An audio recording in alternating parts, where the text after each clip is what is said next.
এটা অত্যন্ত দুঃখজনক। কারণ একটা দেশের সরকার প্রধানকে আরেকটা দেশে অসুর বানিয়ে উপস্থাপন করাটা এটা এটা খুব অশোভন, অসম্মানজনক। আমরা এটাকে নিন্দা জানাই। আমরা মানুষের প্রতি সম্মান দেখাতে চাই। পলিটিক্যাল ডিফারেন্স মানুষের ভিতরে থাকতে পারে, তর্ক বিতর্ক থাকতে পারে, কিন্তু একটা দেশের সরকার প্রধানকে বিকৃত করে অসুর বানিয়ে উপস্থাপন করা, অসুর তো ডেভিল, অসুর তো শয়তান, তো এরকমটা চিত্রায়িত করা এটা দুঃখজনক। আমি মনে করি যারা এই কাজগুলো করেছেন তারা এটা ভালো কাজ করেন নাই। এটা আমাদের মানুষের প্রতি মানুষের যে সম্মান বোধ এটা বিনষ্ট।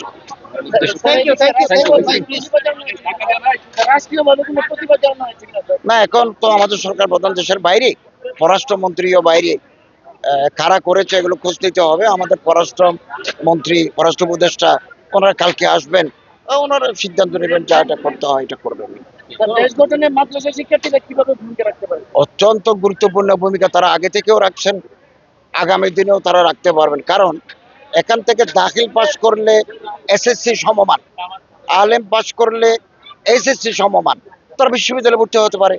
মাদ্রাসার ছাত্র অনেকে ডাক্তার, অনেকে ইঞ্জিনিয়ার, এবং তাদের ভালো রেজাল্ট আছে, ফলে তারা পাস করে বিসিএস এ ঢুকে। আমি তো বেশ কয়েকজন অফিসার পেয়েছি, একেবারে সচিব পর্যায়ে পেয়েছি, যারা মাদ্রাসার দাখিল আলেম পাস করা। অতএব তারা দেশ গঠনে প্রশাসক হিসেবে এবং ডাক্তার ইঞ্জিনিয়ার হিসেবে সমানে তারা সুযোগ লাভ করতে পারেন।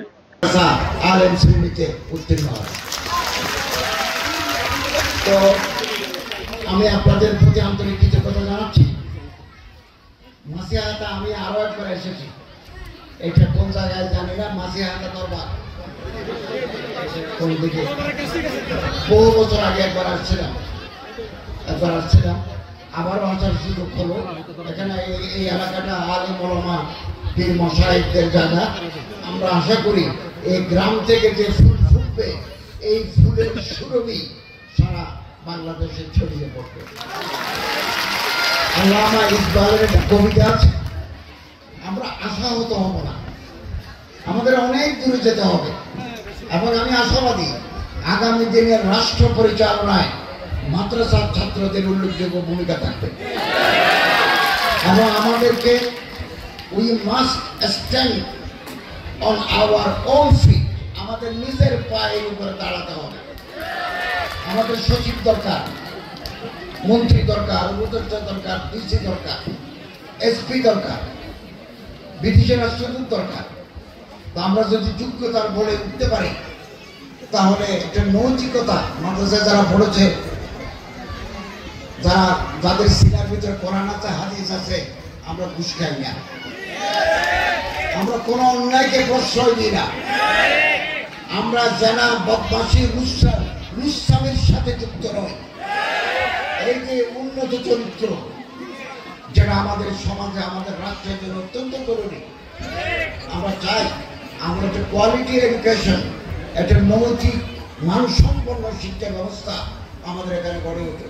আপনি আশ্চর্য হবেন, বিগত কয়েক বছরে ঢাকা বিশ্ববিদ্যালয়ের ভর্তির রেজাল্ট দেখলে দেখবেন সব জায়গায় মাদ্রাসার ছাত্ররা 1 নম্বর হয়।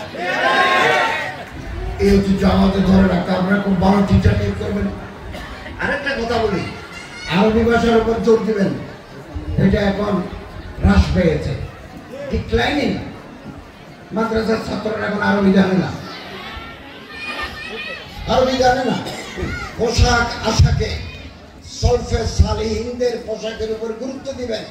আমাদের বড় হুজুরের যে পোশাক, কাঁচাই দাখিল মাদ্রাসার ছাত্রদের একই পোশাক দেখা চায়।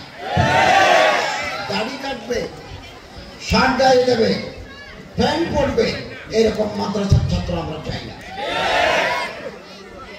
আমি মাদ্রাসার ছাত্র, আমি জীবনে দাড়ি কাটি নাই, আমি জীবনে শার্ট গায়ে দিই নাই।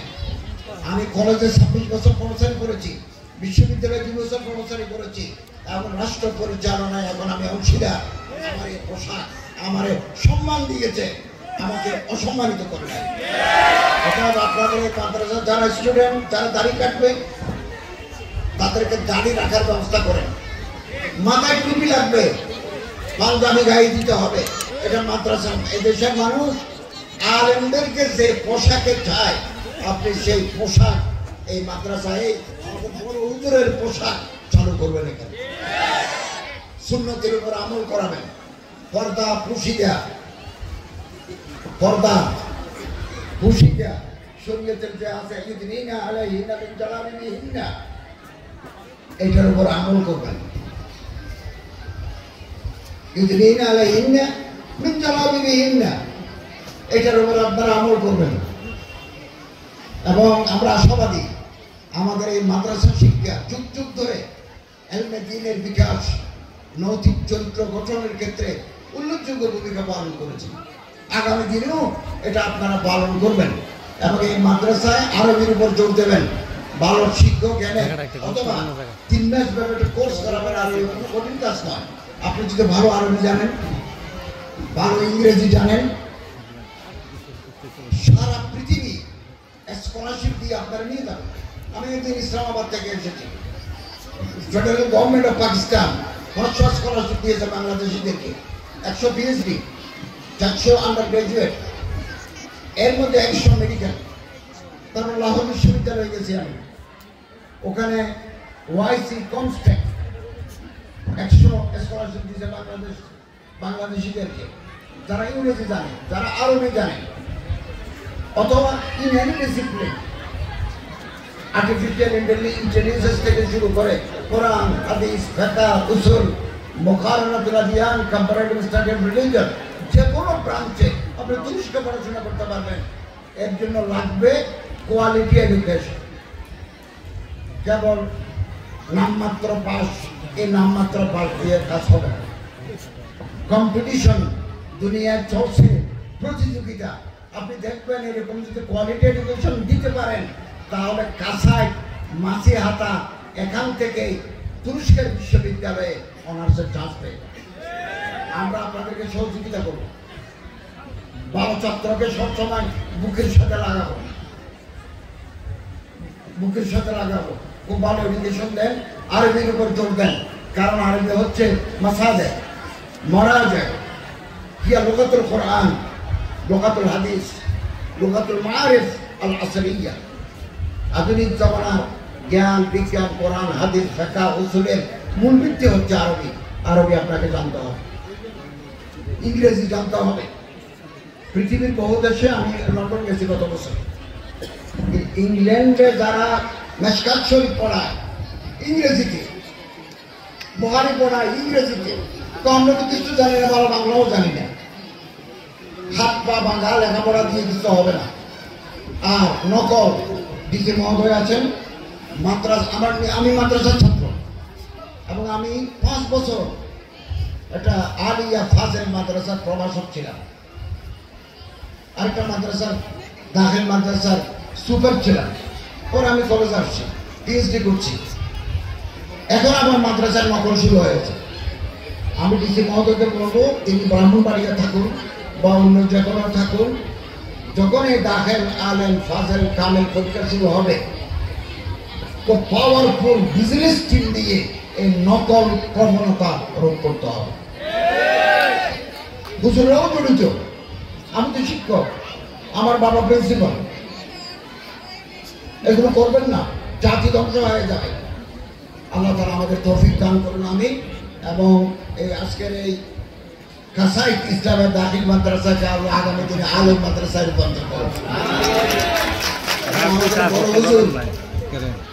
মৌলানা শেখ আব্দুল ওয়াহাব বিন আল্লাহ তাআলা হায়াতে তৈয়বা নসিব করুন।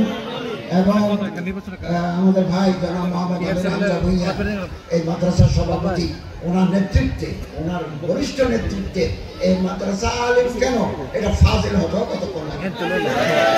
আল্লাহ তাআলা তৌফিক দান করুন, আমিন। ওয়া আখিরু দাওয়ানা আলহামদুলিল্লাহি রাব্বিল আলামিন। ধন্যবাদ।